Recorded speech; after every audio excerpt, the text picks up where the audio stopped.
I want their systemic inflammation lower so that when we come in with a stimulus, which is going to be our prolotherapy, PRP, or stem cell, they get a better response.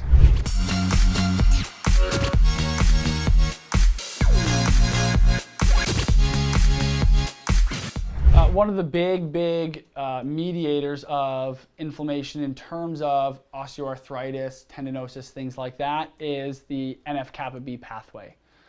The NF-kappa B pathway is important, right? Again, it's this concept of there are times when inflammation is important and there are times when inflammation is excessive, okay? The canonical NF-kappa B pathway, which basically just means the most accepted, most active, the predominant one they found. When we go through that pathway, we get positive things. We get matrix remodeling. We can have apoptosis, proliferation, hypertrophy. We can have positive things with NF-kappa B, okay? It's when we get into situations where we have dysfunction in NF-kappa B in the sense that it is overactive for too long is when we can start to get too much matrix remodeling, too much apoptosis, too much inflammation, which then can perpetuate our osteoarthritis, increase matrix metalloproteinases. Remember those from day one? A lovely picture. Okay. Curcumin impacts the NF-kappa B pathway quite a bit.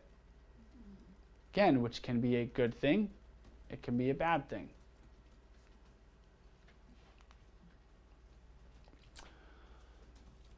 So this article is in full Korean, except for the tables and the abstract. So I just want to make sure I mention that. And I'm sorry, I forgot my little mouse here. This was a mouse study, rat study, animal study, okay?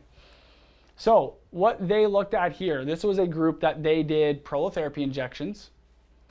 They did it, how do I say this? They injected one side, they didn't inject the other side. They gave half the animals, well, a third. They gave a third of the animals Celebrex. They gave a third of the animals acetaminophen, and then they gave a third of the animals nothing. Okay, so there's technically 6 groups here. So they compared what happened on the injected side versus the non-injected side in terms of ligament healing. And then they looked, it was ligament, right? I believe, actually it might have been Achilles tendon. It was probably Achilles tendon. Then they looked at it in between each of these, okay? Interestingly, they did not find a statistically significant difference between when they put the rats on Celebrex versus when they put them on nothing, and also on acetaminophen, okay? So there was no major difference statistically between the injected side and the non-injected side. Okay? So what do I take from this? Well, first thing is we have to look at the dose. So the dose that they used, if you look at what the current guidelines recommend for taking rat doses and converting it to human doses, this was 100 milligrams a day of Celebrex. The standard dose for a physician to start a doctor on is 200 milligrams a day, 100 milligrams twice a day. So maybe if they had have done higher doses, there could have been a detrimental effect, which there's other data to suggest that happens, that when we suppress too much inflammation, we don't get the positive adaptations we do to other stimulus. Things like we talked about yesterday, NSAIDs and exercise, ice baths and exercise. We get a reduction in muscle hypertrophy because we're blunting the inflammatory response. Celebrex blunts the inflammatory response. I would also love to know if this matters because Celebrex is a selective COX-2 inhibitor. So does that impact compared to just ibuprofen? So we have to be careful to not then say, oh, patients can take ibuprofen at low dose and it likely won't impact their healing because it's a selective versus a non-selective COX inhibitor.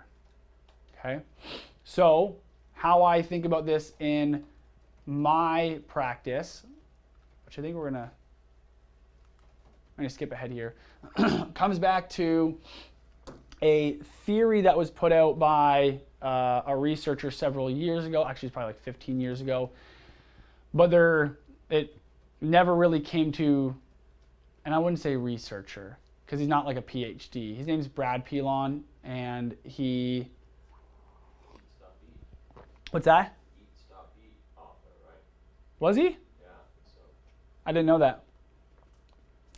His website has disappeared, so I don't know what that means. But he had a theory called the signal-to-noise theory and his was mainly related to muscle hypertrophy. So he cared about bodybuilding and that kind of stuff. So with that, there are some studies that don't necessarily talk about the signal-to-noise theory, but they talk about this concept of that just like everything else in our body, we have a balance between inflammation and breakdown, anabolic and catabolic, okay? The things that tend to be anabolic, things like insulin, IGF-1, some of the different metalloproteinases, and then we have our catabolic ones, things like IL-6, TNF-alpha, right? IL-6, TNF-alpha, inflammatory, cause catabolism of muscles, okay? So in a normal, healthy human, we are all going through this cycle of catabolism, anabolism on a daily basis, weekly basis, monthly, yearly basis. It's the net result on what happens, right?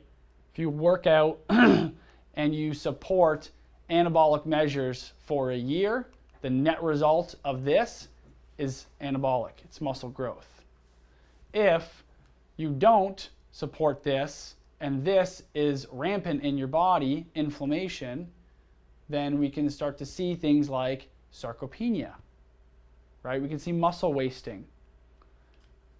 If you've ever worked with patients with things like rheumatoid arthritis who have a lot of inflammation, it's very rare to have a patient with RA and be obese. Part of it is their catabolism is so much higher from inflammation. So we take this concept that inflammation is still important, but we want a balance. We don't want too much inflammation, and we want anabolic activities. And so the way I think of this signal-to-noise theory is the following. If a patient comes in and a theoretical level of inflammation is here, and this is baseline normal, I want their systemic inflammation lower so that when we come in with a stimulus, which is going to be our prolotherapy, PRP, or stem cell, they get a better response. The signal is larger than the background noise, okay? Because if patients already have a whole bunch of IL-6 and TNF-alpha flowing through their blood, hitting their connective tissues, and then I do something that takes it from a theoretical 10 to a theoretical 20, yes, we have an increase. Yes, patients are going to have a response. But there's already a baseline level of IL-6 and TNF-alpha hitting that tissue. If we can drop that number to a theoretical 2, now the stimulus goes from a 10 to a 2 to a 2 to a 20. And so there's a stronger inflammatory response that's local that I believe results in a better long-term effect.